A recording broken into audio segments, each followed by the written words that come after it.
नमस्कार शेतकरी मित्रांनो, स्वागत आहे आपलं अल्फा इलेक्ट्रॉनिक्स टेक्नॉलॉजीमध्ये. आज आम्ही अल्फा कंपनीचं एक नवीन मॉडेल लॉन्च करत आहोत, अल्फा डायमंड म्हणून. बघा, मोठी बॉडी याची, बिग बॉडी आहे. यामध्ये बघा आपल्याला एक मोबाईल चार्जिंगचा डिस्प्ले मिळणार आहे आणि एक AC पोर्ट मिळणार आहे. या AC पोर्टवर तुम्ही मोबाईल चार्जिंग लावू शकता, स्प्रे पंपला चार्जिंगला लावू शकता, कोणताही AC बल्ब लावू शकता. जसं की हा माझ्याकडे 9 वॅटचा AC बल्ब आहे. त्यानंतर यावर तुम्ही 20 वॅटची ट्यूब वगैरे लावू शकता. आता मी तुम्हाला मशीन ऑन करून दाखवत आहे. बघा, आता आपली मशीन ऑन झाली आहे. मी आता इथं सायरन ऑन करतोय. बघा, बाहेरून सायरन मिळतो. तर सायरन इथं इन्सर्ट करतो. यानंतर आपण आता मशीनचा झटका चेक करूया. आता आपण मशीनचा झटका चेक करूया.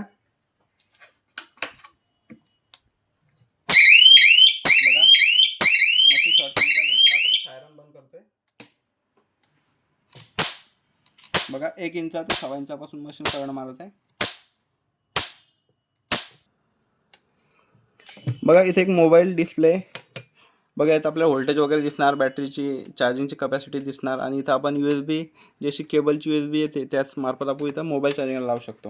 आता मी तुम्हाला दाखवतो का आपल्या AC लोडवर आपण काय काय लावू शकतो. आता माझ्याकडे एक मोबाईल आहे, याला मी चार्जिंगला लावतो. बघा, हा लोड मी ऑन केलेला आहे. याचा स्विच आहे आपल्याकडे AC प्लगचं. हे ऑफ झालं आणि आता ऑन झालं. बघा, याच्यावर मी ऑन करतोय.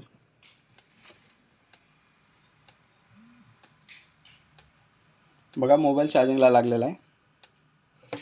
त्यानंतर माझ्याकडे आता एक स्प्रे पंपचं चार्जर आहे, ते मी चार्जर पंपाला कनेक्ट करतोय.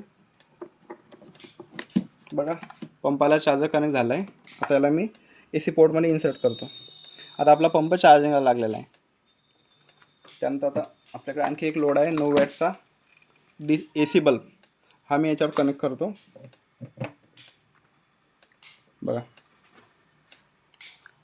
तसेच माझ्याकडे एक 25 वॅटची AC ट्यूब आहे, ही मी याच्यावर कनेक्ट करतो. आता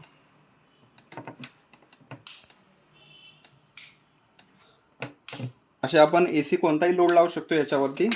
शेतामध्ये शेतकऱ्यांना त्रास असतो लाईट वगैरे लावण्याचा, मोबाईल चार्जिंग वगैरे, तर ते सगळे आपण त्यांचे प्रॉब्लेम इथे या मशीनमध्ये सॉल्व्ह केले आहेत. थँक्यू.